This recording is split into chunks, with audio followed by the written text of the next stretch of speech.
Chennai test হারের জন্য বাংলাদেশের প্রথম ইনিংসের ব্যাটিংকে দায়ী করলেন সাবেক অধিনায়ক হাবিবুল বাশার সুমন। সাকিবের পারফরমেন্সে প্রভাব ফেলেছে ভ্রমণ ক্লান্তি, এমনটাই মনে করেন তিনি। মিস করেন ব্যাটার সাকিবকেও। শাহরিয়ার বাবু রিপোর্ট। বাংলাদেশের বিপক্ষে 6 উইকেট হারানোর পরও ঘুরে দাঁড়িয়েছিল টিম ইন্ডিয়া। বিপরীতে বাংলাদেশের ব্যাটাররা ব্যর্থ 2 ইনিংসেই। প্রথম টেস্ট হারের মূল কারণ কি ফ্লপ ব্যাটিংটাই?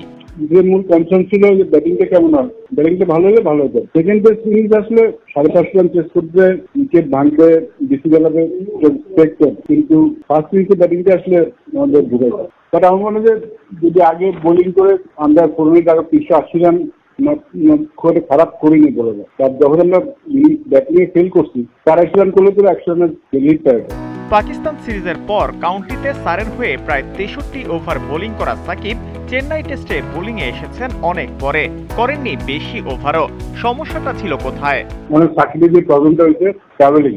ও কিন্তু কয়েকদিন আগে কিন্তু অনেক ওভার বল করে আসছে কাউন্টি। ই বল মোর দ্যান 50 ওভার্স পজিটিভ 50 বলিং করছে, তারপরে ট্রাভেল করেছে, একদিন পরে আবার একদম পুরো ডিফারেন্ট কন্ডিশনে মাধ্যমিকে খেলতে নেমেছে। আমাদের সাকিবের প্রবলেম ওটাই বেশি, কারণ ইঞ্জুরি তো অত বড় ওর তো একটা ইঞ্জুরি ক্যারি করছে ও 2023 ওয়ার্ল্ড কাপ থেকে। অনেক কাউন্টিতে ওভার বল, এখানে তো অনেক বল করছে, ওইখানে একটু ব্যথাটা একটু বাড়ছিল।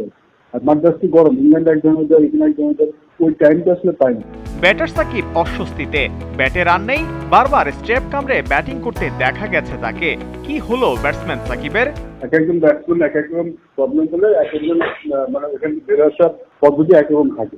সাকিব একটা মানে এই ওর যে প্রবলেমটা হচ্ছে, তো প্রবলেমটা হচ্ছে একটা, হ্যাঁ, এখানে বের আসার জন্য he is trying something different. Problem ব্যাপারটা এরকম মনে হয় সাকিব এরকম ট্রাই করছে।